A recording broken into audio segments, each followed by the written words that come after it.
Why, hello there. It's me, Jeremy, your favorite bald dude telling you about Standard and Strange, a store and a brand with simple rules. Sell clothes they themselves would wear, manufacture it ethically, and build it to last. From boots made in Oregon to loop wheel garments made in Japan, find all the best clothes for your wardrobe at Standard and Strange. StandardandStrange.com.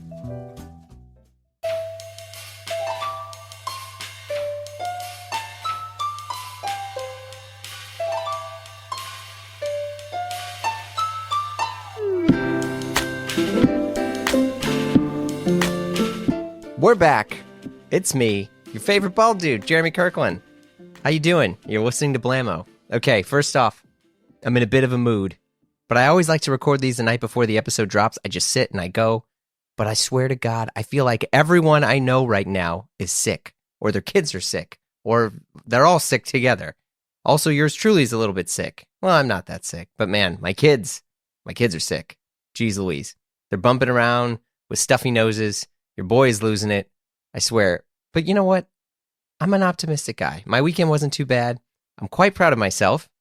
I hope everyone had a wonderful weekend. But I am very proud of myself because I fixed my dryer. That's right. I might have nearly cut my thumb off, but hey, I took a bunch of screws out. I cleaned a bunch of things. I watched a YouTube video. Bam. Dry clothes, clean clothes. They're dry. Dryer works. Everything's amazing. I feel good. Has anyone ever done that? Like you have that thing where, I don't know, I don't know the right word to use, but I'm like home management disadvantaged. I don't know the word to say, but I suck at doing things around the house in terms of fixing stuff. I can clean with the best of them, but I don't know how to fix anything. And that's fine because YouTube is amazing. And no free ads for YouTube, but I swear to God, I learned, I'm fixing drywall and I'm fixing my dryer. So dry things, anything with dry in front of it, I can fix it. Let's go. Anywho, enough of that. Mac Barnett is on the pod this week. I love this guy. He's a New York Times bestselling author, and his works have sold, I had to double check this, over 4 million copies of his incredible books worldwide. If you're a parent, you've probably read his books dozens, maybe hundreds of times to your kids. I certainly have. He's the executive producer and writer of the brand new series Shape Island on Apple TV Plus. And yes, he is a fellow jawnz enthusiast, aka the man loves his clothes. I'm so glad he's here this week. Mac and I discuss his career, why he chose to be a children's book author, what he learned from David Foster Wallace, how he got into clothes, how many tuxedos does one need, we debate, wearing 2 watches, and his new show, Shape Island on Apple TV Plus. Dive in. Here we go. I'm surprised that you fit me in on the Apple TV premiere day. This has got to be the biggest, far-reaching project you've ever done. Surprising. No? Like it's weird. As it was launching, like the difference in scale kind of became clear. This isn't your first rodeo with like making things for the world. I mean, I had thought that you did just like younger kids books, but there's how many books have you done? Like 40, 50? 55, I think. They're out. Yeah, I know. Yeah, they are all kids books, but everywhere from younger books that you can start reading to kids whenever, but 3 or 4 year olds that probably starting to really mean something to those kids. And then up through 10 or 11, and then once they hit middle school, I don't know what to say to them anymore. Yeah, there's no goosebumps. I have no useful. Yeah, exactly. Yeah, I remember my heart broke when I found out that R.L. Stine was Bob Stein, and he's just like a dude who like goes to the McDonald's drive-thru. It's true, he does go to the McDonald's drive-thru. However, having seen him around some conferences, and again, it is a little disappointing to see R.L. Stine at like a Marriott Convention Center as well. It's maybe not the creepiest context, but he is always wearing all black and does have a presence to him. I think he starts to remystify himself in the basement of Marriott's. Okay, that's interesting. Yeah, go Bob. Well, we're going to chat about the new Apple TV show, but also a bit about your background, the jawnz enthusiast. It's funny because Yes. a handful of people have messaged me in the past that were like, yo, you got to talk to Mac Barnett because he's like a dope dude that lives in the real world, but is also super into clothes. Versus all of us, we're into clothes, but kind of have no choice because it's how we're making a living. I feel like it's an honor to be here. I do feel like I love clothes. I have if not my nose pressed up against the glass, looking at all of you, at least 2 palms on the glass at all times. But it's nice to be here as a little bit of an outsider, because I'm a huge fan. Yeah, I love the world, but I also I'm a huge fan of you, Jeremy, of the way you talk and cover this stuff. So thank you. I'm very flattered. I will send you your royalty check after this. Thank you. after our chat. Mission accomplished. Well, that's our show. But I mean, you have like a serious pedigree, and I do want to talk a bit about like writing children's books in general, because that, especially as a parent, do you have kids? Okay. I have a 20-month-old.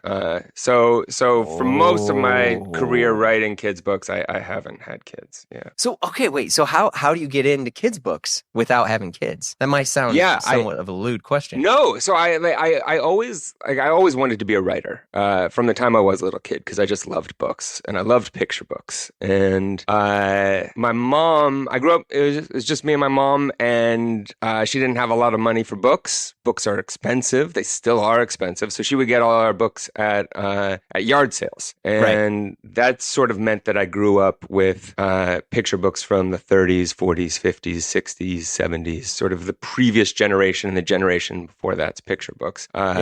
She also bought all my clothes from yard sales. So I dressed from the same era. And I will say, it was a good moment. It was a good time for American picture books and American clothing. I got some fits off as a little kid too, and some good saddle shoes and sailor suits, which I think it's a good look. But those books, starting in the 40s and then really in the 60s and 70s, was an exciting time for picture books, and those books always stuck with me.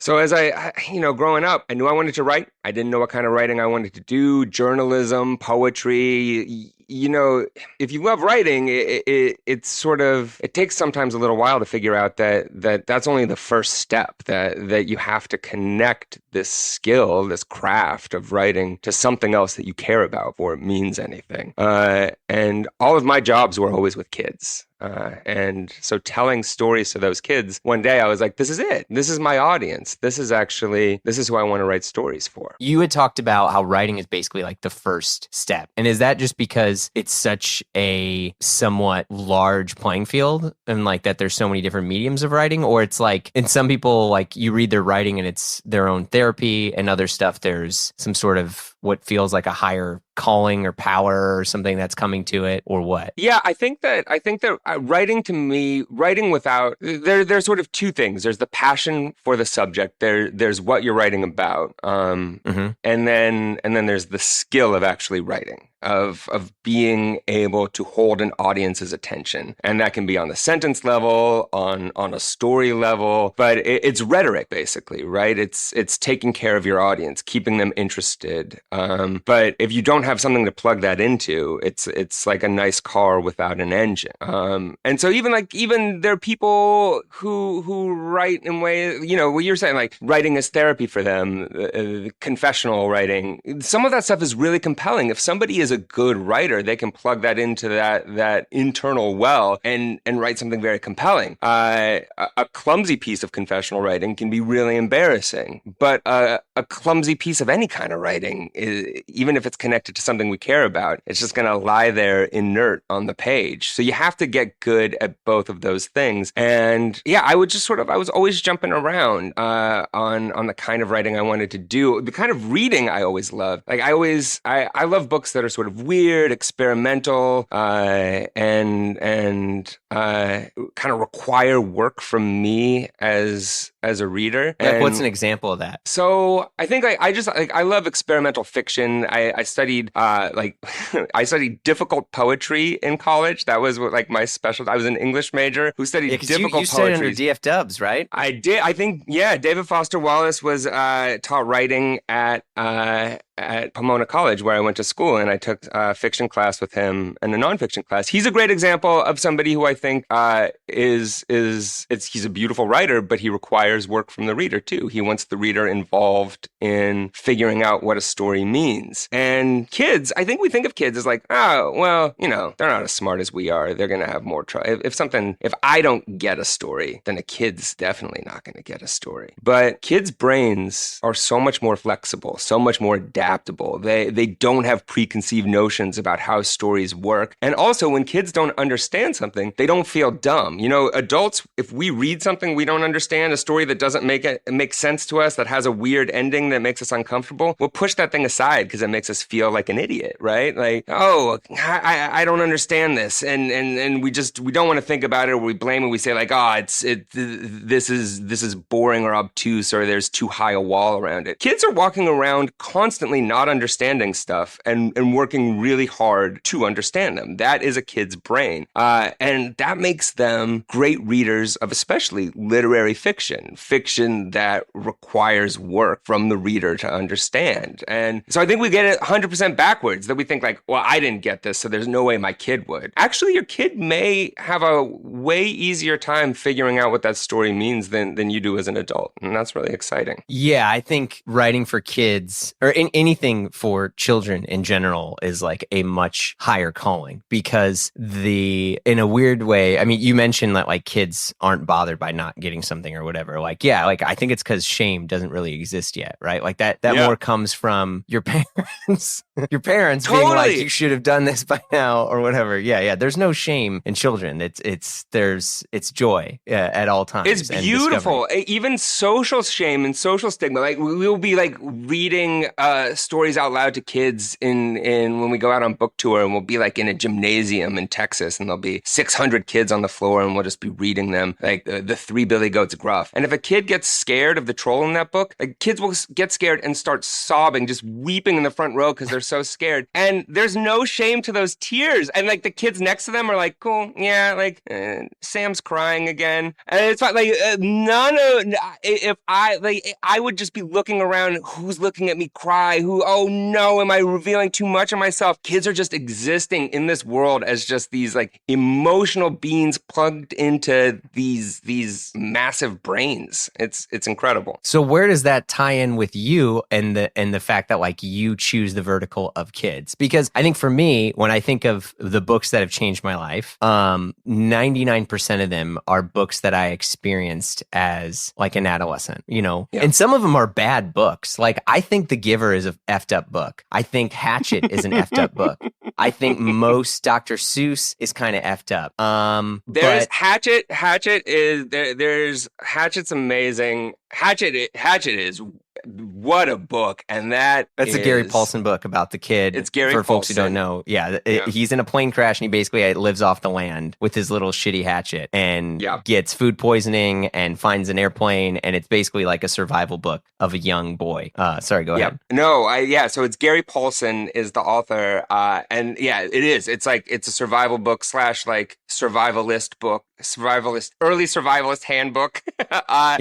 And I was at a school library that had one of those posters, like a promotional poster that you would put on the wall, to say like, here are some of your favorite authors, right? And very author style headshots, very 90s headshots, close up, bright colors of authors, like chin on hand, smiling, the friendly smile for kids, and so there were like 2 up of that, and then the third one was Gary Paulson, and it just said Gary Paulson, and then the picture was taken from like 20 yards away in a forest. Gary Paulson is just standing among trees, huge beard, plaid shirt, jeans, and he just has an axe next to him. He is just holding an axe, and it rules so hard. It's great. And you just think about the kids like looking at those pictures, and look, maybe the first 2 pictures are good for a certain kind of kid, the hand on chin, I'm your friendly neighborhood author. But for another kid, you need that third thing, that like, who is that one? That guy knows some things. Yeah. So what makes you choose the kid stuff? I mean, because again, I feel like it's the highest art form. I think I'm really inspired by the audience. Kids are like the only audience I can count on giving a story as much thought and care as I'm putting into it as the writer. If I'm hiding a little detail or connecting two weird things across pages, I know that there are going to be kids who find that newness. I think that if an author's job is to sit and think about big questions and, like, what is love? What is death? What happens after we die? Why do bad things happen in the world?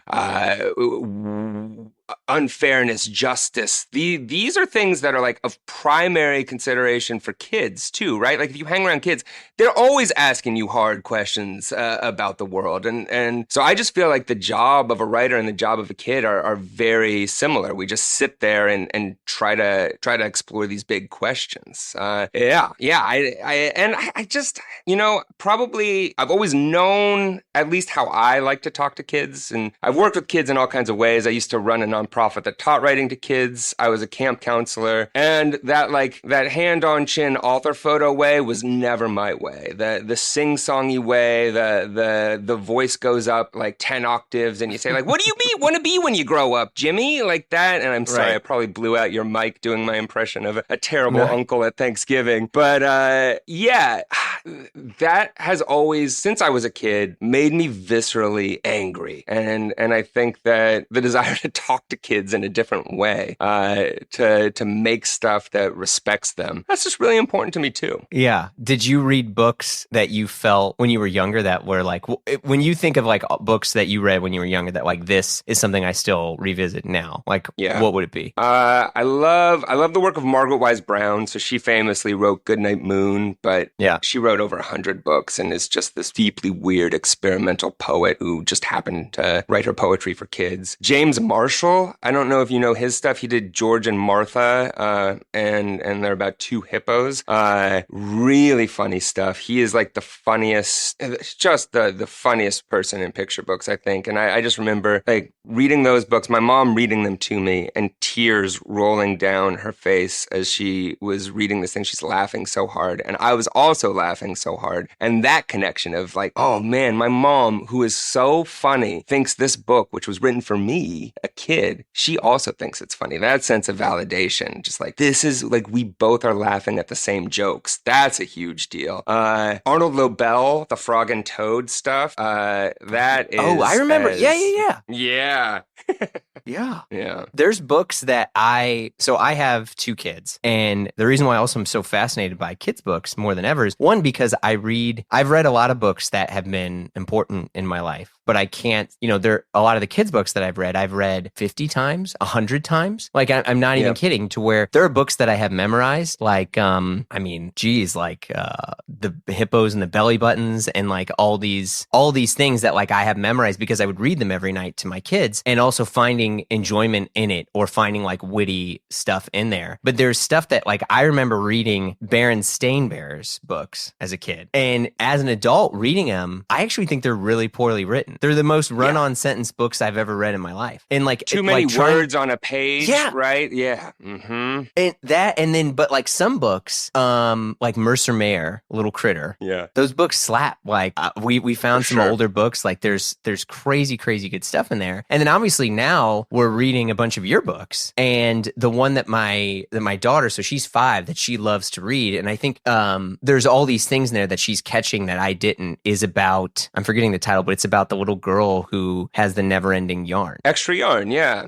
It's crazy. It's one of the craziest books because, and I'll just like kind of fan out for here. So she loves to make stuff. She loves to draw. She takes after her mom. Like she loves to explore crafts, like she loves like Gabby's Dollhouse and things with that involve her making things. But she always runs out of stuff, and we have to go get more. And so this book is like, it's literally, I never even put this together. Like it's this dream come true. And obviously in the book, spoiler alert, someone else wants to try to get this girl's never ending yarn. They try to get it. It doesn't work. They get upset. The girl gets her yarn back. Like justice is served. And like I read that and I was like, oh, that's like a cute story. But I was like, well, Harry, why do you like the story so much? And she's like, well, because, something bad happens, but she's okay. And then she gets all of her stuff back and she's able to keep making stuff for other people. And that was the other thing, is she ends on like the fact that she can make that this, in a weird way, it seems like a selfish endeavor because she has all of this stuff to hers and it only belongs to her and she has all the yarn. But the entire time, all she does is give this away. She makes things for other people. And like, it's the fact that like she pulled this sort of almost beautiful, generous, somewhat utopian,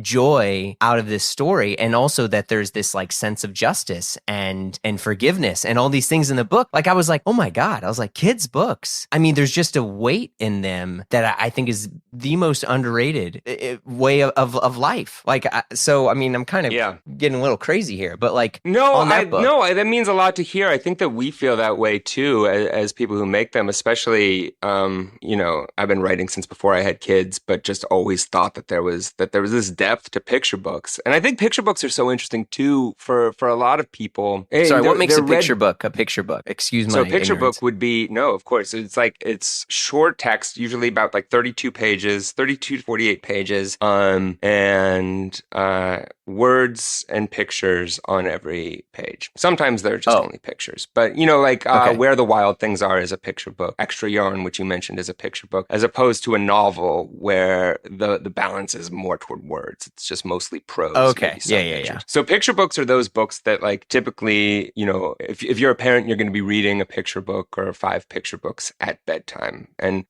picture books are read a lot of the time by adults to kids, which is really cool. A lot of kids read novels by themselves as they're growing. The chapter books are going to be books that they're just reading by themselves. But a picture book is sort of a lot of times a family event. And I think that even if you're a big reader, if you have young kids, it can be hard to find time to read. So these are the books that you're reading. They're sort of the pieces of art that families are coming into contact with. And the fact that there are, ideally, hopefully, we're writing something that doesn't just have value to the kid, but does have value to that adult who's reading the story. So hearing that you as a dad are reading Extra Yarn, your daughter's finding this meaning, she's telling you about it, and that's deepening your understanding of it. That's so cool. We want to make something that can be like nourishing to your entire family, ideally, and not the books that you're hiding under the bed because you can't stand reading them one more time.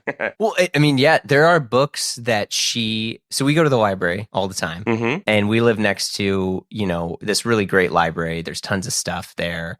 It's weird because, to talk about things that I assume someone's going to want me to mention anyway. So I live in Missouri, which is banning books. I'll be clear. Yeah. But this library, the way that this stuff is set up, like they don't, as far as I'm aware, they have everything, and the stuff that, my daughter's reading is very, she's brought home a bunch of books that are about empowerment. And it's not necessarily, there's a book that's like, embracing whatever gender, but, she likes this book about this like ballerinas, a bunch of these kids that are ballerinas. She's, a 5-year-old and is very like, I love princess and ballerina sort of stuff. And a bunch of the ballerinas are boys, and I'm like, this is in there. And so like all these books that she's reading are very like great. And there's all these sorts of empowerment things that she's learning and she's understanding. And so we go there and we'll get a few of these books, and some of the books that she gets, they're bad only in the sense that they're just like dull. Like it reminds me of like an Elf, the whole, like there's somebody in New York or whatever. There's like the James Caan character who's like, it doesn't matter if it doesn't end. So Harriet's grabbed some of these books that I've read and are like, these are just not well written. And they're not, and so a part of me has been like, I think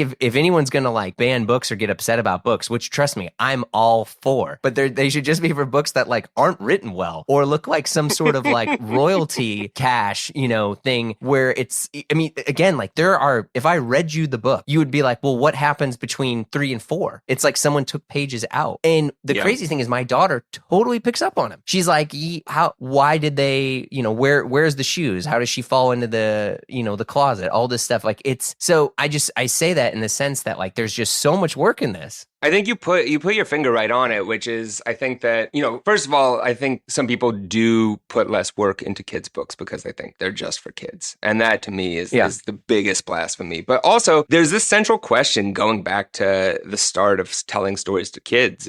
It's like, are we supposed to be teaching them lessons or telling them stories? And sort of simplistically didactic picture books that are just trying to instill some lesson, inscribe a moral onto a kid's brain, and don't care about the story. Everything is just in service to a message. That's a different beast from a story, which is hopefully going to have like a real moral question to it and some sort of like beating heart. But stories we use to communicate truths that can't be summed up in a single sentence, right? And Right. that's the power of a story. And I think that there are people who believe that a kid's book should be teaching kids a good lesson. My books don't do that, at least not in a clear way. And so I think that kids are lectured at constantly. And of course there are times where we should be teaching kids, but stories can do something different. They can get to a deeper place. And I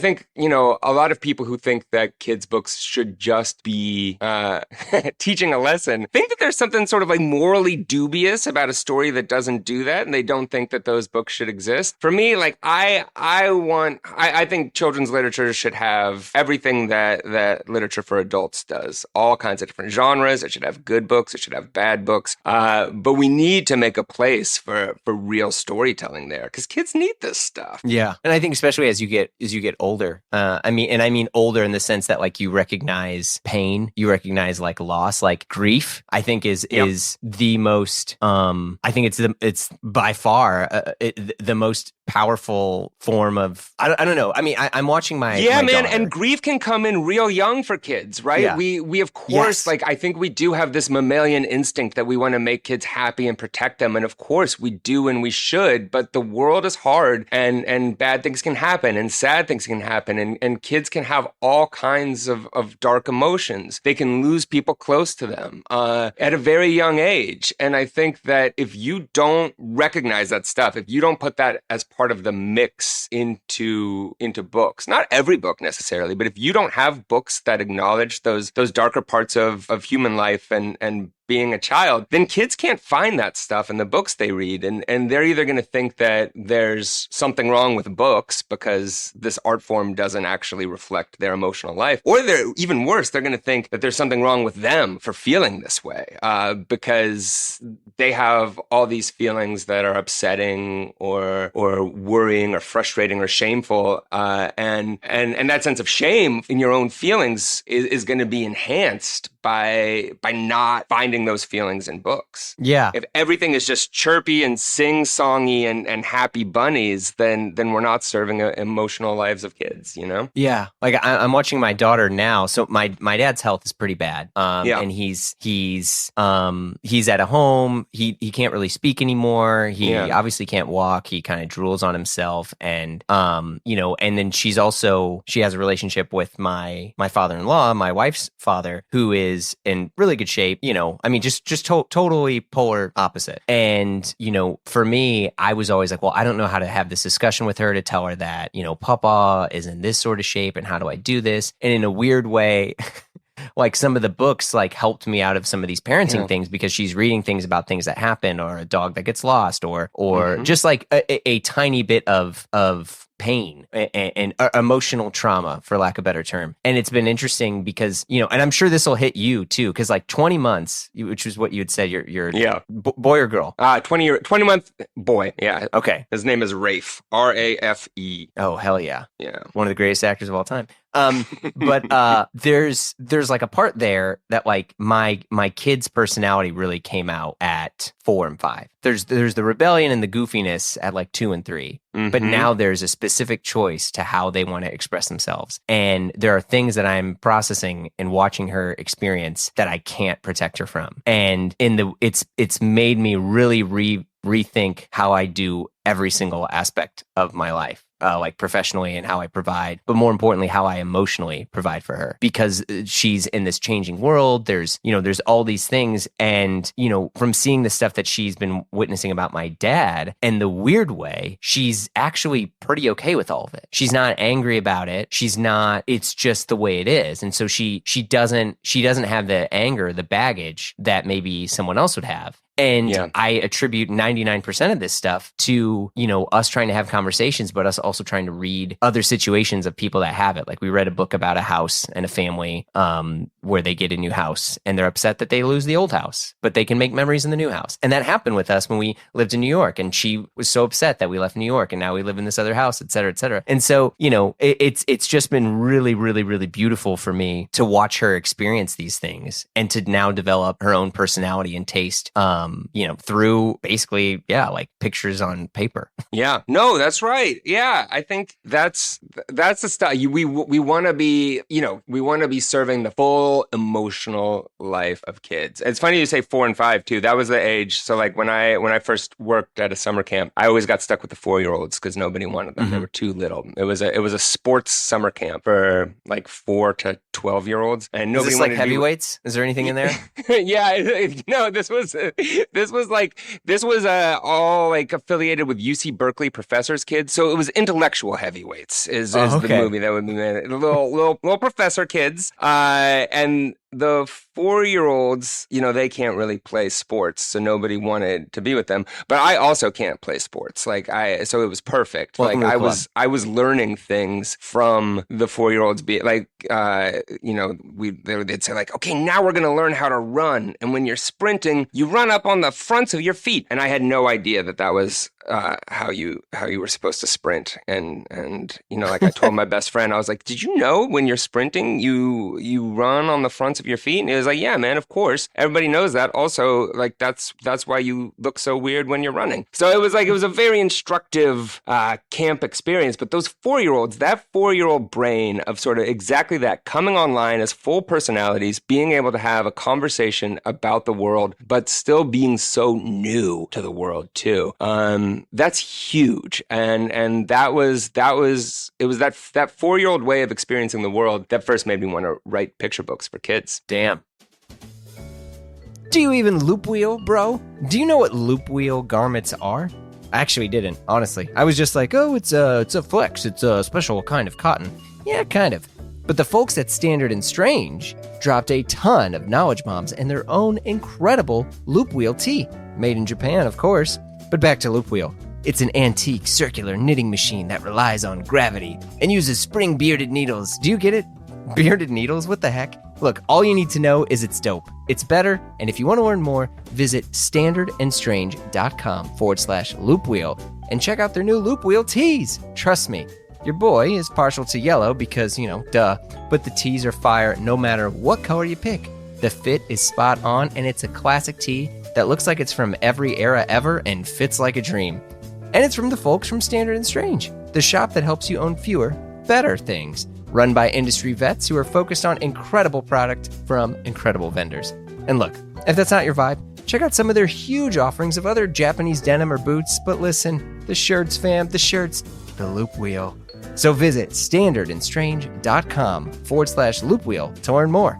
Standard and Strange. Own fewer, better things at standardandstrange.com.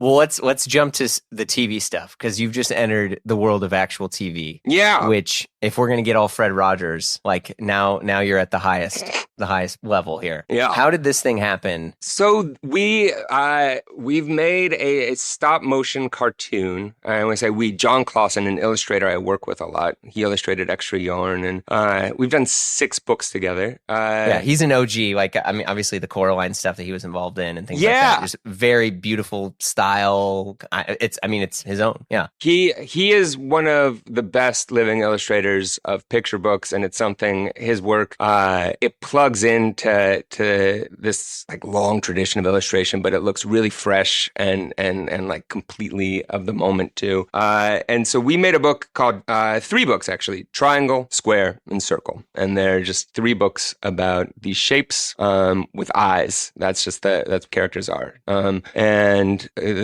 these 3 books are now a stop motion animated series on Apple TV Plus. And how it's so bizarre. I don't know how this comes about. Today is the day that it released. So like I was just watching some of it and watching these little guys move around, talk to each other. It's the culmination of like 2.5 years of actual hard work on this project, and like 4 to 5 years of trying to put together a pitch and get somebody to make it. It's a totally new and different thing, but hopefully we're bringing that same approach to storytelling of just being like authentic and honest and also getting a lot of jokes off too.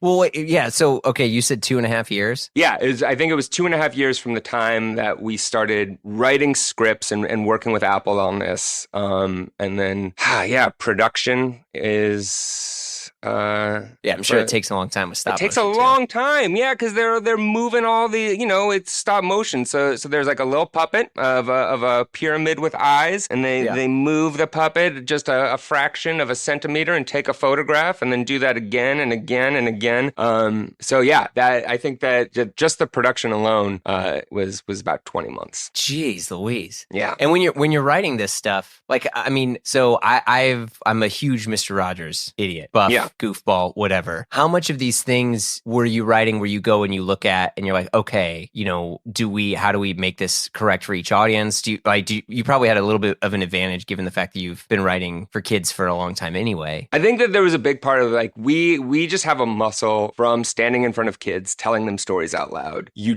sort of know when you have them and when you don't. And so that was very helpful in thinking about how we would make this show.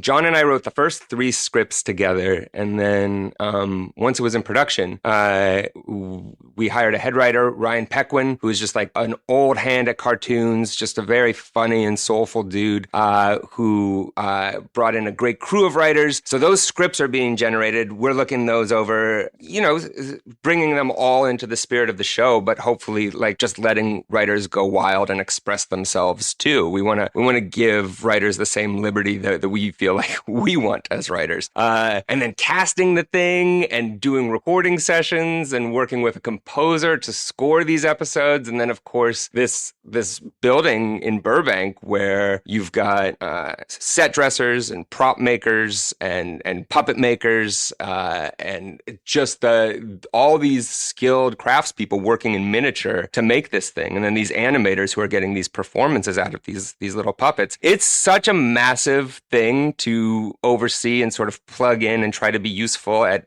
all different stages. It was really fun. But in terms of approach, what you were saying, like I was a big Mr. Rogers kid too. I actually used to I had a cardigan that I would put on to watch Mr. Rogers so that we could just both be matching. Yeah. Okay. But even bigger, I think I was a Sesame Street kid. I loved Sesame Street. I still love Sesame Street. We're watching a lot of old Sesame Street with Rafe now. We do not watch the new Sesame Street. There's like an awful moment where you go from like 1974 to 2016 and the new stuff comes on. I can't do it. I gotta be in that old classic Sesame Street era. You want the 4x3 experience, the 90-minute episodes, none of these 30-minute HBO things. Yeah, I know. It was an hour. They were hour-long episodes, and they did 100 episodes per season. Like that endeavor from like 1969 to I think in the 2000s, maybe 2009 or 10, they switched to 30 minutes. But there's like a 25-year run of just unparalleled television. It's wild, the people who came together to make that. And there's an honesty to the relationships there. Like now, I think it's very, it can get a little didactic in trying to teach kindness and model kindness all the time, right? And for me, I think that like kindness is a big concern of the moment, and kindness books and kindness reads and kindness TV shows. And for me, it's like, that's axiomatic. We all have to agree before we come to the table that it's important to be kind to each other. Kids know that. Adults know that. We all know that. That is actually what we build stories on. And our stories should be about how hard that actually is in practice. That's what that old Sesame Street gets so right. You know, those sketches will end usually with one character like a little bit annoyed or unhappy because they've had to make some sacrifices in order to get along with a neighbor. Oscar is just a total pain in the ass, always. Cookie Monster is eating people's cookies. They show that it's like, it's very hard to all be on the same page, the exact same page with your neighbors, but that you still value these people. You have affection for them, that you know, part of living in a cosmopolitan, polyphonic society is to actually let everybody have their own voice, and those voices aren't always going to blend beautifully. Like, that is so much richer and truer than watching characters just be nice to each other all the time. So I like that old stuff, and hopefully we're bringing some of that energy into Shapes. Yeah, also the speed at which those shows were made. So, you know, when I was younger, when my daughter was younger, I put on Mr. Rogers, and she loved it. And this is old, you know, obviously this is super old Mr. Rogers. This is like late 60s, 70s era stuff. And when you look at how long it took for Fred Rogers to talk to the audience, to tell them what they were doing that day, it's 2.5 minutes. Yeah. And you look at what shows are now, even something that I think is as great as like Gabby's Dollhouse on Netflix, or on Apple TV Plus. There's also I think it's a Henson Productions show, which is like with the puppets Helpsters. and Helpsters, right? Mm-hmm. So great stuff, right? To stay in the Apple TV world here, like there's a speed that is I don't know what a number would be, but like 10x into which how they establish the show, the day, the characters, and I feel like there was such an ignorant bliss of how slow things moved on Mr. Rogers. And my daughter, and like she loved it. She absolutely loved it. But even now, like, which, you know, the new version, Daniel Tiger's Neighborhood, which is done by that woman who also did Blue's Clues. I mean, she's a freaking legend. But everything is still really fast. And I'm like, what? I don't know what happened that all of a sudden the amount of information that needed to be transmitted just had to uptick I so know. quick. I think that, like, you know, and you can do things well fast, but you can do things well slow. Sesame Street, that old Sesame Street, is the same way. The pace is just like, it's so nice and slow, and I love it, and it's well done, and it's engaging and funny. I think it's like, it goes back to that thing. It's like, if you don't know how to talk to kids, because it's always like, it can be weird if you're not comfortable doing this, and you go over to a friend's house and their kids are there. You know, what are you going to do? You're gonna talk really loud, really fast. You're gonna make a big facial expression. Because you just want to attract their attention. And there can be something really off-putting about that. And there are some children's TV shows that feel like the equivalent of that panicked adult who doesn't know how to talk to kids. Too noisy, too bright, too frenetic, and it just doesn't come together. I'd be really interested to hear what you think, Jeremy, if you watch the Shape show, Shape Island. We started it this morning, but cool. she had to go to school, so we're actually going to finish. We were looking for a little bit of an easier pace on this thing. We wanted some quiet in between lines. I don't think that we necessarily dialed it all the way back to Mr. Rogers' speed, but we kept talking about like wanting this to just be sort of like a relaxing and calm and warm place to hang out, this show, even as like very big dramatic things are happening on stage, or even as we're trying to like write some really good tight comedy, still like to do it at that easier pace. Yeah. And like, if you ever watched, I mean, as I'm sure, you know, like there was in the 90s, there was this perfect storm of kids shows that I felt like adults really loved too. Like one of those Animaniacs, which my mom and I would watch together. Cause I remember there was an episode called Woodstock Slappy that was Slappy, who was the squirrel girl who is like this curmudgeon of a character for folks who haven't seen it. You can find some of the episodes on Hulu, but like, you know, she goes to Woodstock happens right outside of her tree, and all these bands perform. And all the bands that performed were obviously bands I had no idea who they were, but it was like The Who and all these things. And my mom was like laughing her ass off. And obviously she's annoyed by the music. She does everything she can to basically like go hostile on him and destroy Woodstock. And it ends with, you know, destruction. And that's the end of the episode. But like there's stuff there where it's like the line of, okay, like a parent can watch this too and still be entertained. There are shows like, you know, all shots towards Cocomelon. I think Cocomelon is the biggest load of shit I've ever seen on television ever, and people love it. I have it blocked on all this stuff. I don't even know about Cocomelon. I don't know what this is. No way. You It's know true. about Cocomelon. No, Please I don't. tell me you're playing Honestly, I live on Sesame Street. That is the only thing. Rafe is unaware that any other television show exists. He thinks that the TV is just Sesame Street. We haven't introduced anything else. What is Cocomelon? Okay. So there's a bunch of Netflix folks that listen to the show and stuff. Cocomelon is such a powerhouse show that they actually often have to omit Cocomelon from streaming data when they're like revealing like what people are watching. Right, where they're like Stranger parents... Things is the biggest opening we've ever had except for episode 84 of Cocomelon. Yeah. Cocomelon is and what it is, I believe someone's going to fact check me. It's basically a I think it's a Korean show. So it's an incredible show. It's all like 3D animated. You know, there's like 150 billion people that have watched this show. It basically started as a YouTube thing. It then turned into a bit of a YouTube AI show in the sense that like they were watching like what people watched the most and then use that to make other episodes. And I get it. It's, you know, it makes sense on like how people are trying to make television programming, but it's more or less like drivel. Like I don't think that there's anything there that's really earth-shattering that's teaching that. Also, the animations of it are really weird. It looks like Toy Story now. Like if you watch Toy Story with your kids now, like 1996 CG animation is horrendous. Right.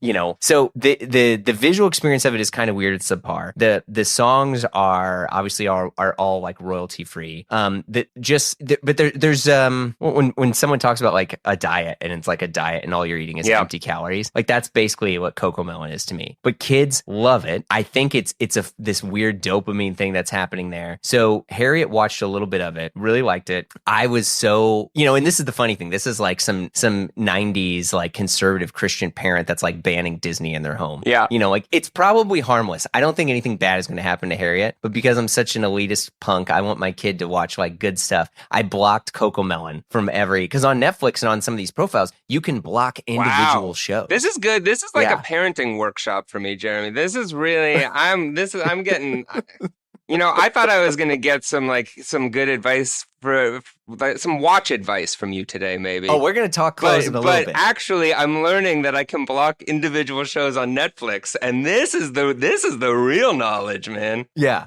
Oh, dude. So we block an absurd amount of stuff, like Boss Baby, like all these it's just like drivel show for kids. And also like we're pretty choosy over what we let her watch, you know. So a lot of these like Barbie TV shows that don't really do anything, or these shows that basically more or less do nothing but like sell toys. Again, like to get on the Mr. Rogers thing, where it's like oh gosh, Paw Patrol. Mm-hmm. I would openly declare war on Paw Patrol. Like what all that dude does is he just kits out his little homie dogs with all these new gear all the time.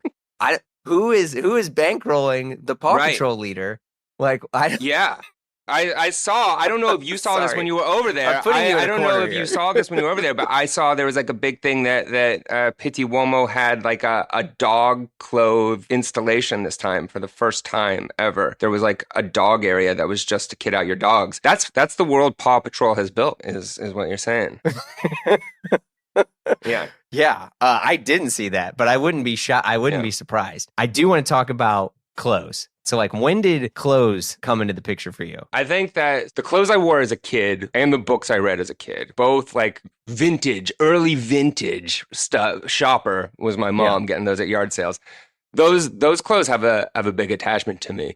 Still, that stuff that I wore as a kid. But I don't think like My origin story for really caring about clothes, I was living in LA and I just started writing picture books, and had sold a few, but it was not enough to live off of. I couldn't be a writer what is the money like on these books? I'm not asking for numbers, but just like, this is livable, or No, you get, especially when you're just starting off, it's a small advance, and that's an advance against royalties, right? So they'll give you a lump sum, which is the back of the envelope math for them is always that it's what they think the picture book will earn in its first year. But it really is, when you're starting off, and it may be right that that's what it's going to earn in the first year. It's low money, and you don't start seeing royalties. You don't see any more money until you earn back that advance. So the business side of this, the author and the illustrator split 10% of the cover price of the book. And so you have to earn back your advance basically like 80 cents at a time before you get 80 cents per book that is sold. Yeah. Okay.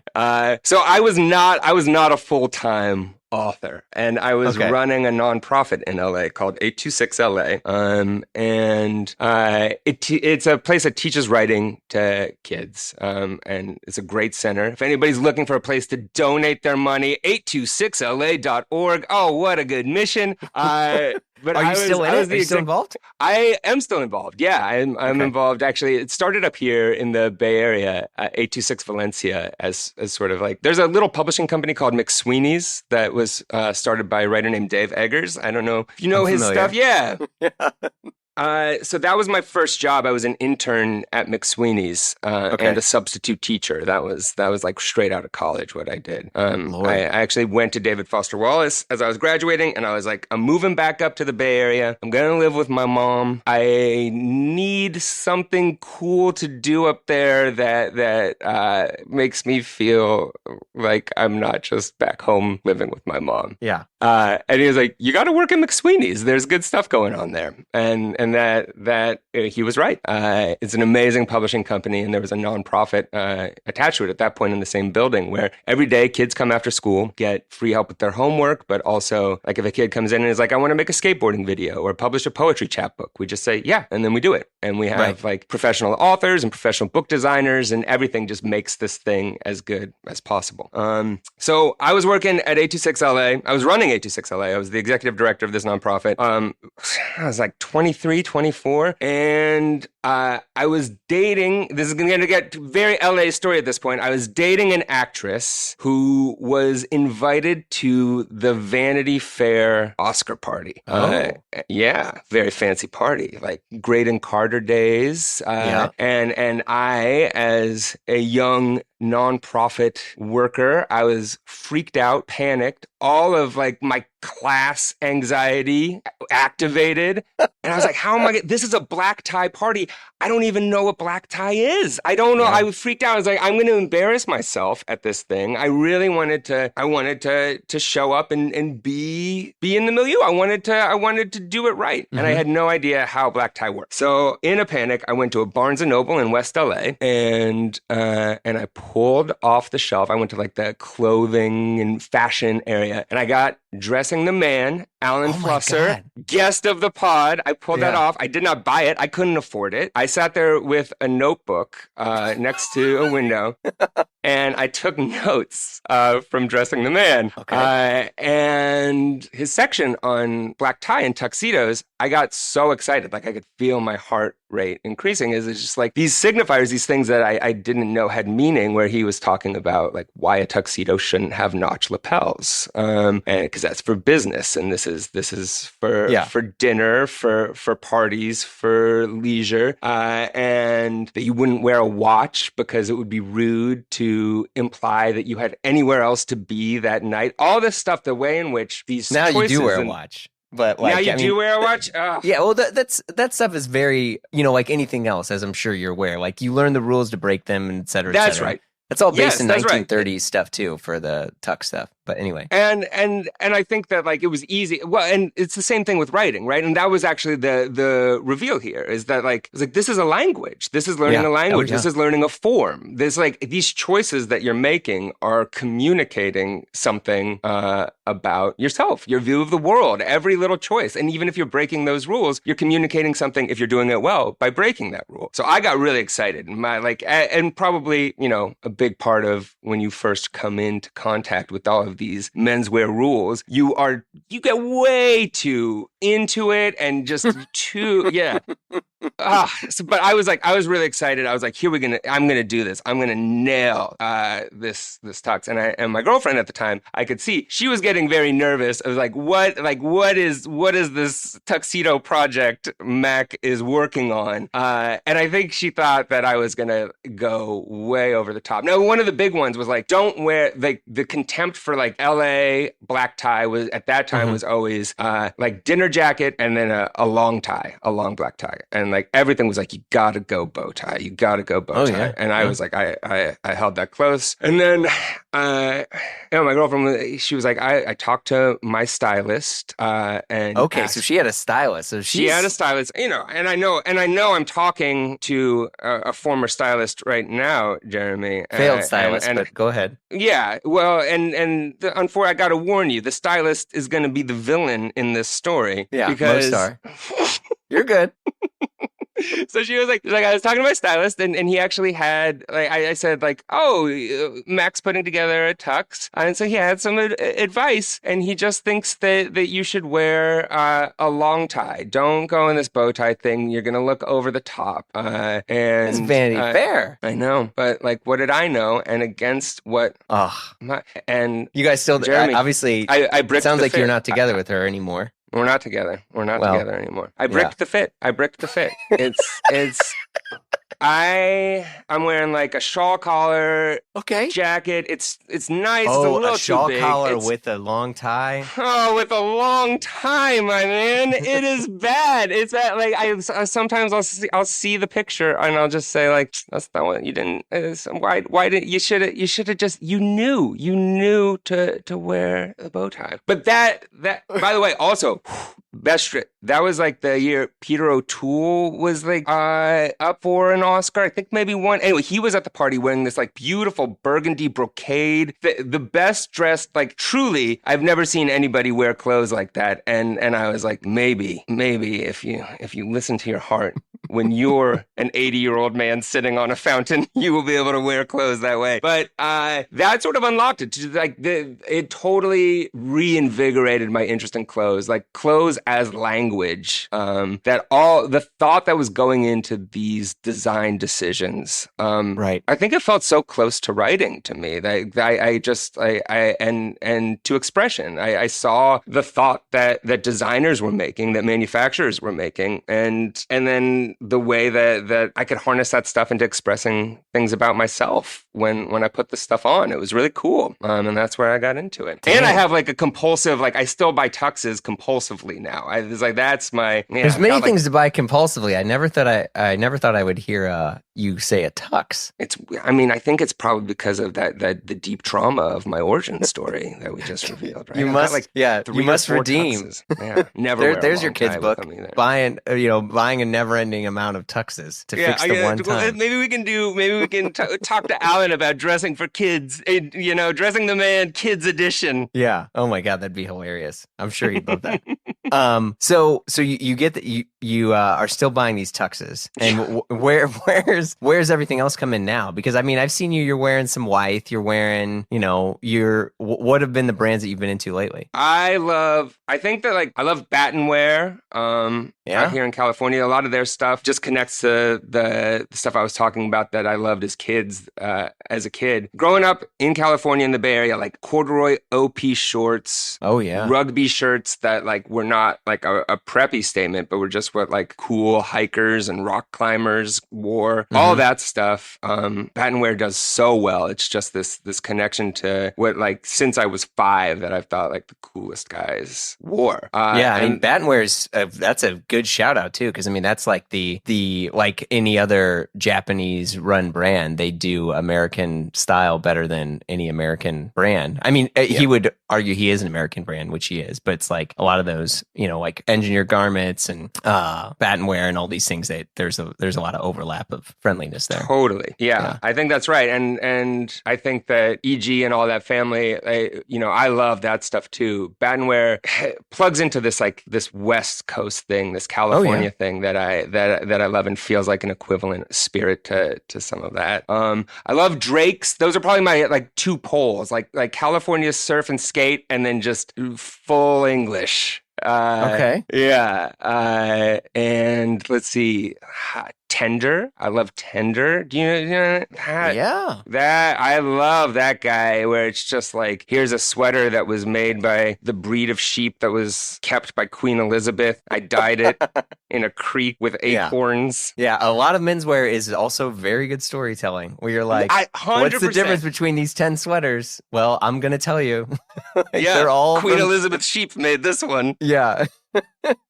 Yeah. And there is. I feel like there's storytelling. There's like the storytelling like Ralph Lauren is like the great American novelist, right? Like that is just America. That is just a grand fiction about America that has been created over decades and shown back to us. And that's an amazing fictional project. And it's good. It's good writing. It's incredible. It's great storytelling. And then there's that storytelling that is sort of like the story of the garment itself, how that garment was made. I'm super susceptible to that, to like the tender storytelling. But that stuff is real too. That's like, I think that like, and eventually you get like another brand I love, 316. And like part of that is I think that they're great storytellers, but part of what the storytelling that they do is just that like they show you how that garment was made, why they made it. And I just know that like everything, I can trust the decisions they make. I can trust them to make something well and to do it intentionally and thoughtfully. And I can do that because I've watched the story of how they've put various pieces together. The trust that comes into that. 316 is definitely doing really well right now too, because I feel like they're the perfect size of brand to,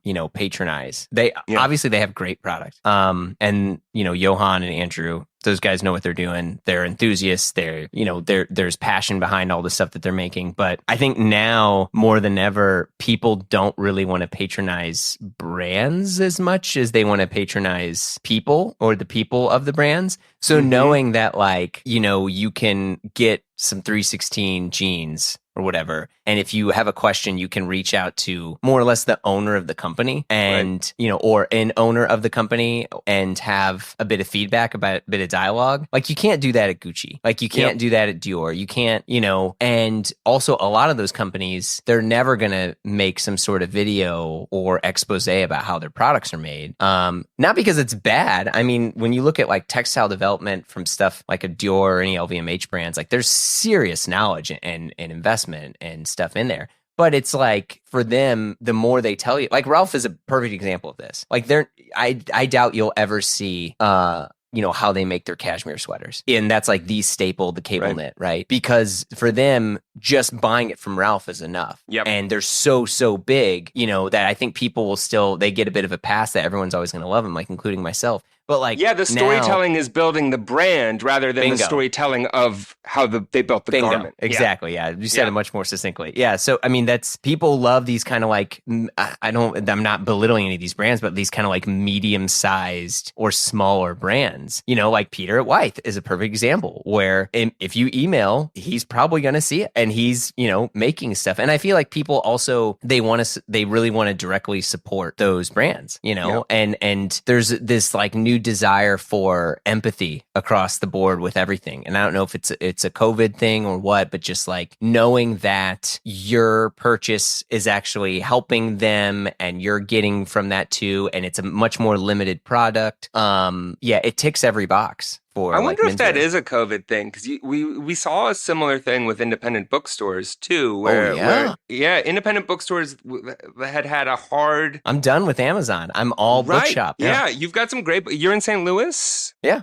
What do you hit? Novel Neighbor. Do you ever go there? That's a great shop. Yeah. Yep. I think that people did think like, okay, like who do I want to exist? Like what shops do I want on my street? What companies do I want to keep going? I think that the stakes just got raised for everybody, right? And suddenly people were conscious of the fact that they were going to be able to keep people afloat through a hard time by choosing where they spent their money carefully. Well, and I think one of the little blessings, for lack of a better term, of the trauma of the pandemic, and the still trauma of the pandemic, is there's been this bigger awareness of community and loneliness. And I think when people talk about mental health and stuff like that, like now more than ever, people are a little bit more okay with recognizing that they don't want to be alone. We've kind of been somewhat messed up by our phones because when I was in Italy, I was waiting in line for something, and I'm standing next to these older guys, and they're just looking around. They're not doing anything. And then I look in front of me, and there's some younger folks, and their head in their phone.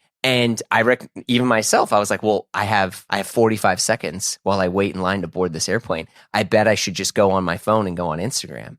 And it's so like, automatic. It is. It's so automatic. And I recognize too, I'm like, oh my God, like I'm a really lonely person. Like I crave community more than, I mean, geez, I do a fucking podcast for a living, but it's just like, I just want to speak with someone, and everyone now like really wants to communicate full transparency in their life and their emotional state. And you see that stuff happen. And I think that's really affected consumer purchasing too. I mean, Michael Williams talks about that a lot too. And like his newsletters, and where it's like, go to a store, go to the bookstore, talk to them, like get recommendations. Like I would love, and I love Apple TV. I love Netflix. I love all the streaming services. But like I was watching Seinfeld the other night, and they're at a video store, and they're getting videos from individual people that picked it out. And I'm like, oh yeah, I remember that. Yep. Like a local person who lives a similar life that I do is going to, because then also my opinion can be challenged. Like when was the last time someone you respected was like challenging your opinion and you didn't take it in a hostile way? Like, holy moly. Like that's how like real communities are grown, is there's a tiny bit of friction because there's a healthy respect. That's right.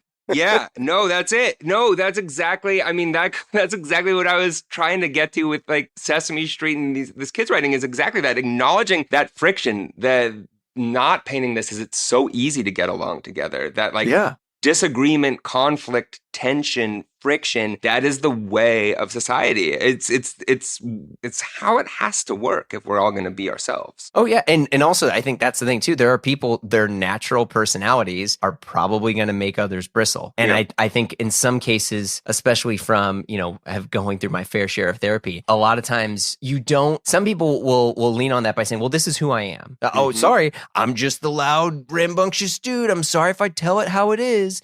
And we got into this, I mean, not to try to get political, but like we got into this thing of like wokeness, right? Where people were not pro or anti or any of these other things.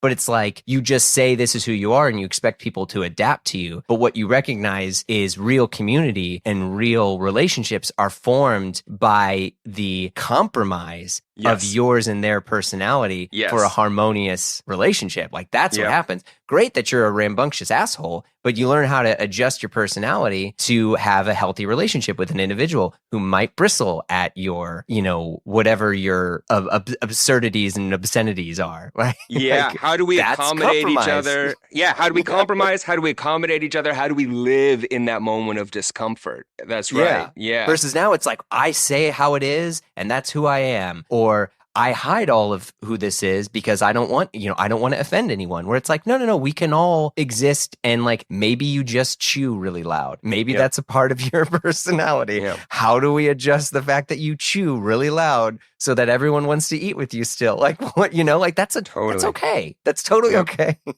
Yeah. I'm sorry I called out the loud chewers, whomever they might be listening to this show, openly smacking Apologies their to big all of league our chew. loud chewers out there, especially the patrons. Yeah, Especially exactly. our loud chewing patrons. Yeah, someone's going to be real pissed. Fuck Kirkland. Cancel.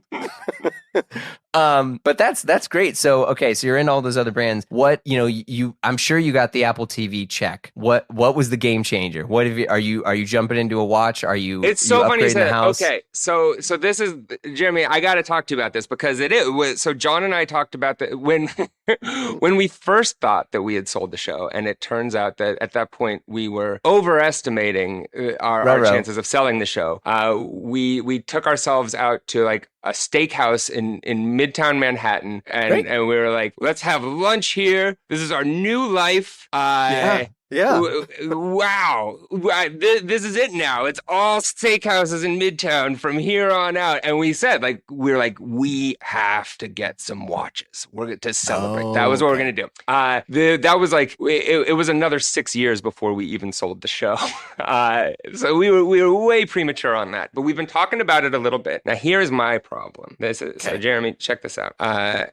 I have a kid. You can see I've got an Apple Watch on right here. Yeah. I've got an that Apple. Is the new Apple Max Pro watch, whatever it is. Yeah, it's the Iron Man Extreme cool guy. Yeah. Yeah. All right. This is so yeah. Yeah, and you know me, Jeremy. I'm an Iron Man Extreme cool guy. Yeah. I have type 1 diabetes. And so, especially at night, but just at all times, I have to monitor my blood sugar. Mm-hmm. Apple Watch is very useful for this. It's much more useful for my phone. The thing on the Bluetooth? Hell yeah. So that's awesome. I have basically like a Bluetooth apparatus band-aided to my body at all times. Diabetes involves a lot. There are a lot of sartorial decisions that have to be made. Yeah, I agree. You're right. A good buddy of mine has it too, and it's thrown him for a tailspin on a lot of different ways. I think because people have been so, I don't know. In some ways, it's like any sort of terminal sort of the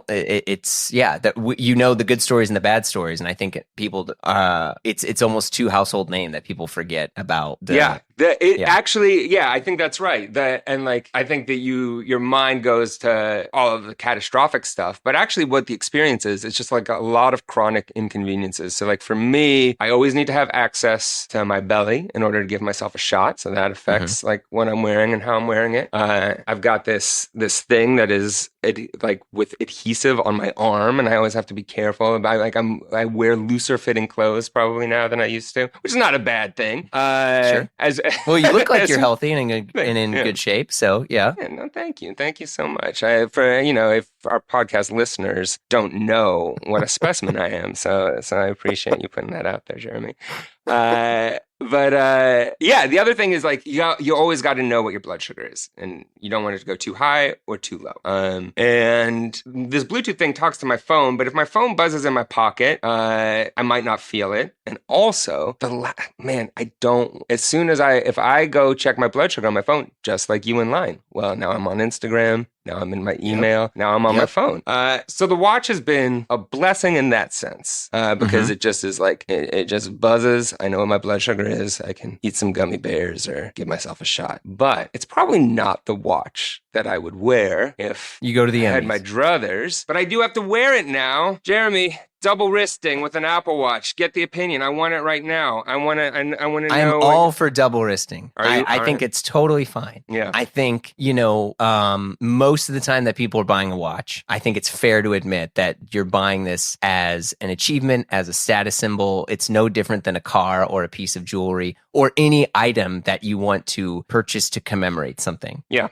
Some might be more functional than others, whether it's a piece of art that you look at or it's a piece of art on your wrist you wear. I think it's totally fine. And I'm all for being more open with that conversation than people being like, no, I buy it because it's functional. Like, no, you're not a diver. No, even my diver friends don't dive in diving watches. And when they do, they still wear a dive computer with their diving watch. Like, so it's okay to admit that it's out the window. None of us that I'm aware of are in active military duty. And the ones that I do know that are in active military, they have like some sort of specialized defense contractor Garmin thing anyway. So admit that you're getting this as a achievement. Right. So if this is the equivalent of updating your bathroom or your Viking stove, you just want to wear it on your wrist, congratulations. That being said, it's cool to still wear an Apple Watch, put it on your other wrist. As I was talking to you, I had an Apple Watch on that I took off because I wear an Apple Watch almost all the time at home solely for the fact that I can go and do other things, or I go to the gym every morning. Yeah. No one's going to go to there was a guy, I went to this gym and he always worked out in a Rolex Submariner. And I called him on it. Like, I mean, we like would work out together like this. I was at like a little gym where it was kind of like a CrossFit thing. So you're talking to each other. And I'm like, homie, like, why are you working out wearing like 15K on your wrist? And he was like, this old thing. And I was like, nope, you know what it is, or else you wouldn't wear it. Like, don't say this old thing. Yeah. And he was like, no, he's like, because I like it. And I was like, but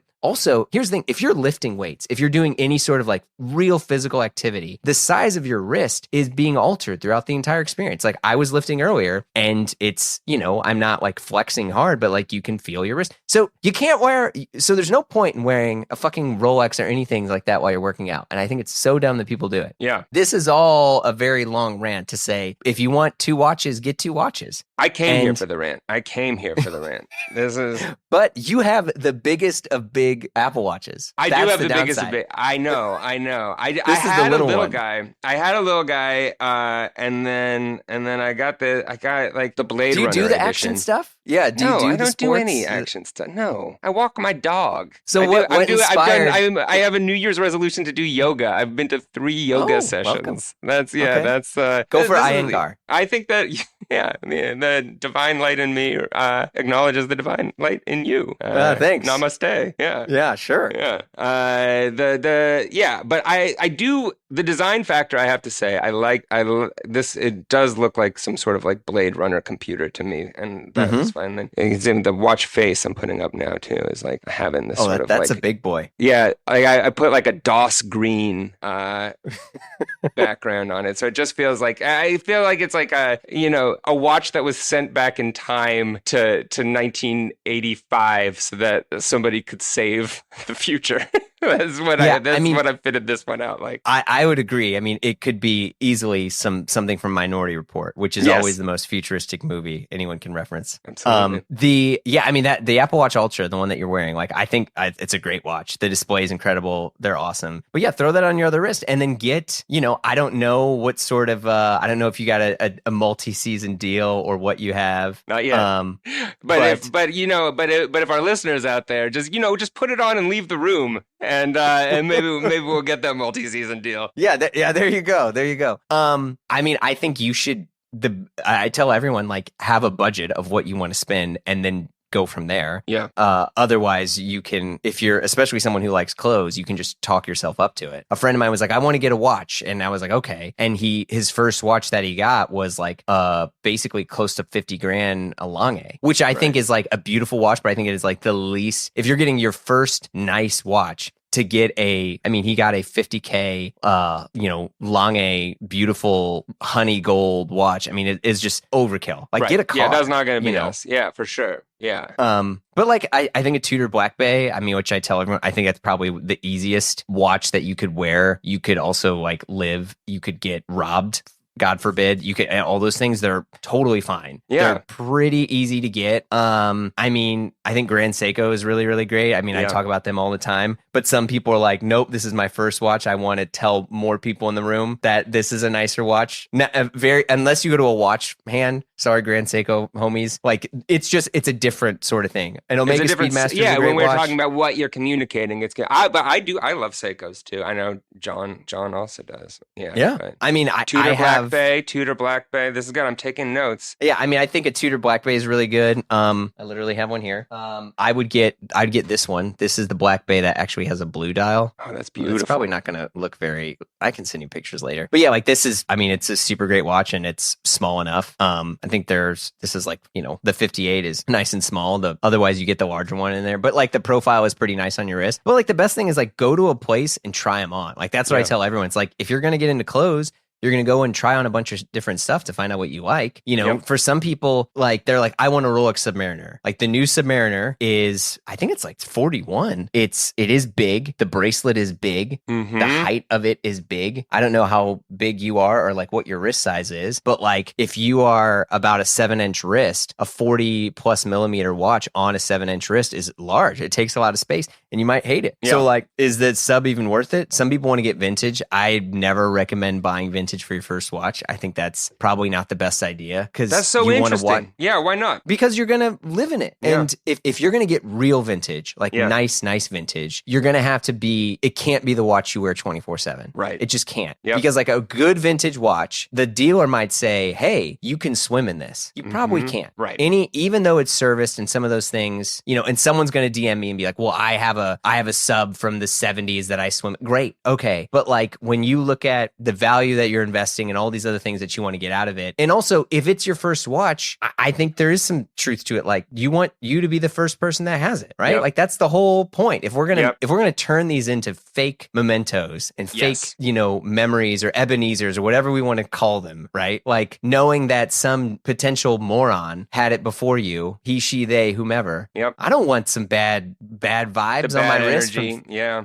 What if, I mean, who knows? Yeah. So get a new one. And if you want to get vintage. But like that's like your third, fourth, fifth watch if that happens. But yeah, I'd get something easy to get. Something I think an Omega Speedmaster is great. I think there's totally cool stuff if you engrave the back. Yeah. Hell yeah. I think that would be really fun. I think that stuff like you said, whereas like that's sort of attached to be the first one to wear it, to start investing it with that history, to make it yours. And maybe you'll give it to Rafe. Who knows? Yeah, exactly. And actually, you know, it would be really nice too, because we started writing the show like the week he was born. It was a wild thing where I always know how long we've been working on the show because we got greenlit when Rafe was born, which was a little scary timing. Yeah. Did you get any time off? I guess he was a COVID baby, so it was just sort of my wife Taylor and I were both working from home, and she wasn't working at that time. But even as her maternity leave was sort of ending, that period, it was just sort of a mess, but a really fun mess of just all being in the same room. Working on stuff, yeah. Because you said he's 5 months or 20 months? He's 20 months old. Yeah, 20 months. Okay, yeah. So is he out? Is he sleeping in your guys' room? No, it's so funny because he is now. He's got the toddler bed, and so he can get in and out of bed. And this is like a recent thing, but he won't do it. The psychological barrier is there. He can't, like in the morning he won't do it. He'll go in and out of bed all day long, but in the morning he still waits for us to come in and say like, you can come out now. So that's like do you have one of those red light, green light lamps or something? No, we don't have any of that stuff. It's just all like he's just all in his own head about this. I know it's like we don't have that much longer. Truly, we may have like 3 or 4 days left of him not just busting the door open and walking around the house. But like for right now, he is like, I'm just supposed to stay in here. And yeah. Do you have the door closed? His door is closed. Yeah. Yeah. But he can open it. He can open that door. Yeah. We were told that you should have your kid's door closed for fire code. I was like, really? Is that right? I don't know. What is right? I mean, not to be a curmudgeon, but like, yeah. So, we close Harriet's door. Yeah. But she only recently, and she's 5. Yeah. Only recently does she get up and she'll wake up on her own. She'll get dressed on her own. She's still in like a pull up at night, like a night pull up, you know, but then she'll just wake up and I'll see her in the living room because she's a compulsive artist. She does nothing but draw. We go through reams of paper. Yeah. So she'll be up drawing with her markers in the living room, and then it'll be like 8:00. Yeah. And we're asleep because we were up with Russ or something. And so then she'll come in the bedroom and be like, hey, like, can someone make me breakfast? And sometimes she'll just go in the pantry and she'll get like these stupid fig bars and these little whatever organic crap snacks that we have. And she'll just load up on those for breakfast. So I'm trying to like be, you know, a proper adult and like set an alarm or be like, hey, when you wake up, come in the room. And like, I would love to get up with you and watch something or cook breakfast together or whatever.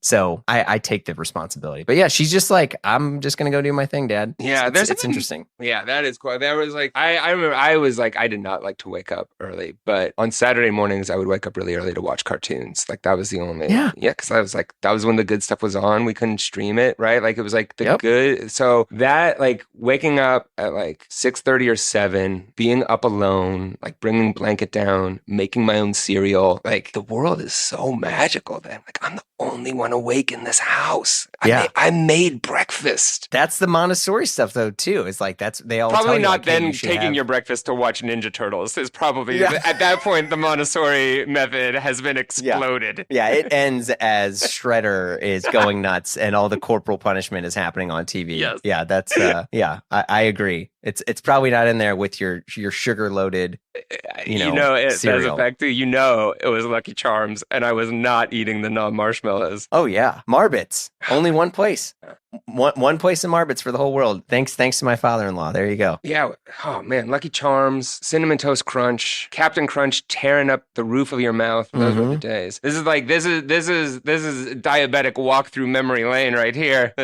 Here's an honest question. Yeah. Like as you have become your own level of adulthood and success, however you want to frame that, have you like reclaimed some of your childhood things to where like my older brother, we didn't have a ton of money when we were growing up, so we didn't really have like good cereals. It was always generic or whatever. And his thing now is no matter what, he's like, I will buy the OG cereal brands forever, instead of the generics. Like, he's like, that's like, he will always do that. Yeah. Like, do you have any situations like that? Oh, that's such a good question. I was like that about cereal for sure. I wonder if that's a similar thing. I wonder if that's just like growing up on generic cereal as a kid. Because that is one thing, man, the store brand was nothing like the brand name. A lot of times, soap or whatever. Yeah, sure. But cereal, that generic cereal could not compete. It did not taste the same. I was a big like sugar cereal adult for sure. That was actually a big thing that my wife and I, when we were dating, that we would do late at night, is just go down to the grocery store and load up on sugar cereals. And it was like I think it was like it was righting a wrong. It was the equivalent of owning 3 tuxedos. Yeah. Wait, do you seriously have 3 tuxedos? Yeah. I know, it's so dumb. Well, do they all fit? Yeah. Hey, man. But you don't need 3. Nah, it's okay. I like it. I understand where it's coming from. I understand why I do, Yeah.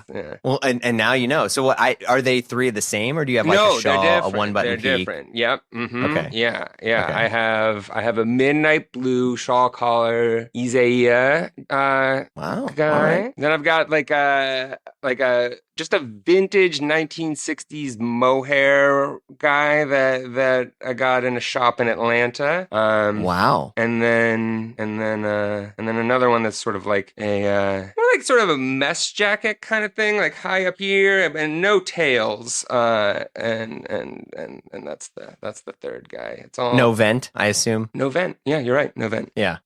Wow. Well, you're ready for all the award show stuff now. If I'm invited to 3 different galas on the same night, and it would be humiliating to see the same outfit, I'm ready for that. Invite me to your galas, is what I say, and I will not wear a long tie to any of them. Or even then, like, I mean, I have buddies who are doing award stuff now, like as we're recording, and they had something for Critics' Choice. They have something for the DGA, they have something for the Globes, they have all these different things. Like, no way, they were like, I can't wear the same outfit. Now some of these things you can wear a suit, others and especially now with Hollywood stuff where someone's like, one person was talking to me, they're like, yeah, I'm gonna wear a tux, but like, don't you think it'd be cool if I wore a t-shirt? And I was like, no. Right. It's okay to look like everyone else, but I think some of these people, it's like, I want to have my own statement, like I'm gonna wear Jordans with the tux, and it's like, cool, Boyz II Men did it too, like, right. Do your thing. I think all those things are fine, but like, I would never do the t-shirt tux move. No. Yeah. No, I agree. I think that like, yeah, it's fun. Obviously, it's like, and you just got to mean it, right? Ultimately, I mean, we say that. We say you've just got to mean it, but then we would both be looking at the t-shirt guy the same way. Oh yeah. Yeah. You can say like, look, if he's comfortable and that is his personal style, then we applaud that.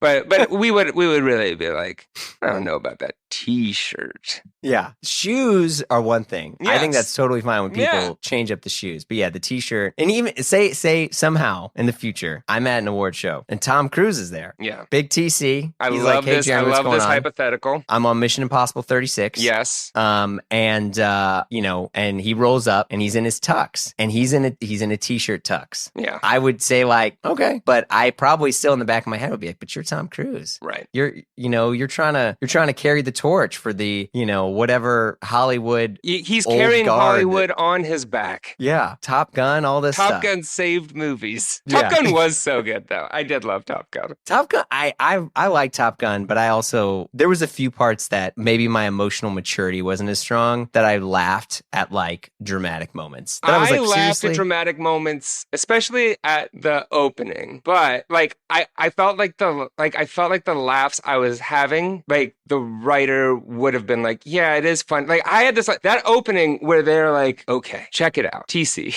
Maverick. Yeah. The Pentagon is shutting us down. But they're shutting down this secret plane because they needed to get to 10. Mm-hmm. And we can only get it to 8. Now, the coolest thing anybody has ever done in the world in planes is 10.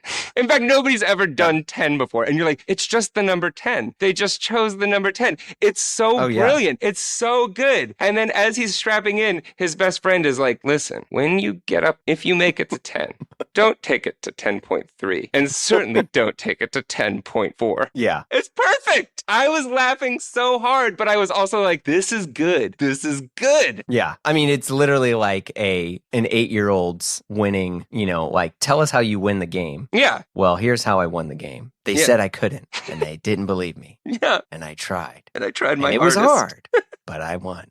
You're like, oh, all right. Yep. Way to go. Yeah. I also felt like I feel like Maverick was probably supposed to die originally in the original version of that. This is just total speculation, but it feels like that is where all the narrative stakes were. And then I feel like TC saw that script and was like, I don't die. I'm TC. And he's right. He's right. I was so mad when James Bond, spoiler, oh boy, died. You're fine. Yeah. At the end of what was it called? No Time to Die. And then he died. There was time. There was time. There was a lot of time to die. There was like 30 minutes of dying. I was so I just thought it was dumb mad. that's like he has a next of kin. Now we're talking about Bond, where it's like, yeah, he's got a kid. Yeah. And look, I am all for, I get it. A lot of people are like, Bond's too misogynist. He's such a playboy. He does it. Like, okay, fine. But also, this is the character that people still want to embrace. Yeah. So like, I don't understand. So and actually, whatever happens, to have him die the second he has a kid, I actually would be interested in Bond raising a daughter. Like that's not. Yeah. There's meat on that bone right there. Yeah, there is. There is. But we won't ever know what that's like because he died. Oh, I was so mad. So I feel like TC was like, I'm not going to die. And then they had to like rewrite this. This is the spoiler. We are in spoiler zone. Yeah, Highway this to is the a whole other pod. highway to the spoiler zone. But like where they're like, basically behind enemy lines, we have found a Hard Rock Cafe that has all the memorabilia from the original Top Gun, the original plane, all your original stuff. It is So at this stupid. Hard Rock Cafe. If we just break into it, we can fly it. It's perfect. It's beautiful. It's beautiful. So a buddy of mine, he's going to be so pissed when he hears this or whatever. He is a big James Cameron fan. Yeah. Huge James Cameron fan. And we have very similar taste in most movies, excluding James Cameron. Yeah. I respect James Cameron. Yeah. I think Terminator 1 and 2 love is a great movie. Terminator 1. That's yes. Okay. Now, the new Avatar, by the way. Yeah. Have you seen it? I haven't seen it. Have you seen it? Okay. Well, I mean, You can here's the spoil thing. it for me. You can spoil it for me. There's nothing to spoil. No, there's I really admit. nothing to spoil. I will say this is one part of. So Avatar is like 7.5 hours long. Yeah. It is a visual roller coaster. It's beautiful. They're pushing the envelope, et cetera, whatever visually. But if you have 600 years, however long it took him to make this movie, and $4.5 billion, however much money he spent to make this movie, imagine you're a storyteller. The importance of story, Right. How narrative changes, how we can have empathy for villains, or sympathy for villains. We can have just these wonderful connections that we never knew we knew. How his stories change our lives of redemption and joy and pain and lust and all these things, right? Yeah. Now imagine that doesn't exist in this movie. Yeah. Because the movie is a complete tire fire where I feel like there's a joke in the movie. There's a character in the movie who's a human who tags along with the Na'vi. And I feel like it was a studio exec's son where someone was like, fine, you want all this money? You're putting Jimmy in the movie. Yeah. No, I don't want to put your shitty son actor in the movie. Yeah. He's in it and I want him in every scene. And they're like, damn it. And so they put him in the movie. It's so bad. The same plot happens in the movie 4 different times into which it's like, oh yeah? Well, I got your kids. You better show up because I want to fight you. Oh yeah? Well, I got him back. Oh, dang. Oh yeah? Well, I got your kids now. No. You better show up. This happens 1, 2, 3 times in the movie where it's like, come out. I'm not going to hurt your kids, but we got to settle this. No way. Oh, I got him back. Dang it. I got your kids. Like it's the whole fucking movie. Yeah. It's by far one of the worst movies I've ever seen in my life. It just feels like, I mean, we all are good when we're working within limits. And James Cameron, Terminator, a lot of limits there. And clearly, this guy is just like, there are just no more limits on it. When you're going back for your next $1 billion from the studio, like, what? Yeah, how? Like, what? Yeah. And I assume if James Cameron ever met me and he heard my hot take, he would be like, you know what? I made all these pieces of art. You've never done anything, blah, blah. He could just crush me in 2 sentences. Yeah, no, he does not seem like a low-key guy. But one of us goes to bed every night and gets up in the morning and recognizes that they never had to make Avatar. And that's me. I have the joy. There's no burden behind my back of just trash that is just falling behind me. Anyway, I digress. Well, this was great. This was really good, really good chat, really good hang. Yeah. I don't know, but this was great. It was an absolute pleasure. Dude, Jeremy, this was so fun. Thank you. It's like, honestly, most of the conversations and podcasts and things I do are all just so in world with kids' books. So to like talk about them to somebody who's coming in contact with them and reading them and just hearing what it's like outside the world is so valuable. And then just for me to get to talk to an expert in something that I care about. Pleasure was all mine. And so thank you for having me. But it was great. It was great to chat with you. Talk to you soon. Bye. Okay, that's it for our show. Be sure to check out Mac Barnett's books everywhere and his new show, Shape Island, on Apple TV+. You've been listening to Blammo. Our show is produced by Blammo Media. We're edited by Amar Lal, and our theme music, as always, by the mysterious Breakmaster Cylinder. If you like what you heard, you know the drill. Share the pod with a friend. Leave us a review on Apple Podcasts or Spotify or wherever you do. Give us some of those 5 stars. Do the deals. Follow us on Instagram for all the hot content, whatever you want. If you want to talk to us and give us your hot take, we'd love to hear from you. You can email us at info@blammopod.com. And if you want to hang with us and join the Blam fam, visit patreon.com/Blammo, where we have tons and tons of exclusive episodes, including our exclusive shows from Blammo Presents Derek Guide to the Triple J Show, and also our incredibly amazing, wonderful, and just the best on earth Slack community. That's right. Okay, everyone, that's it from me. I will see you in a couple weeks.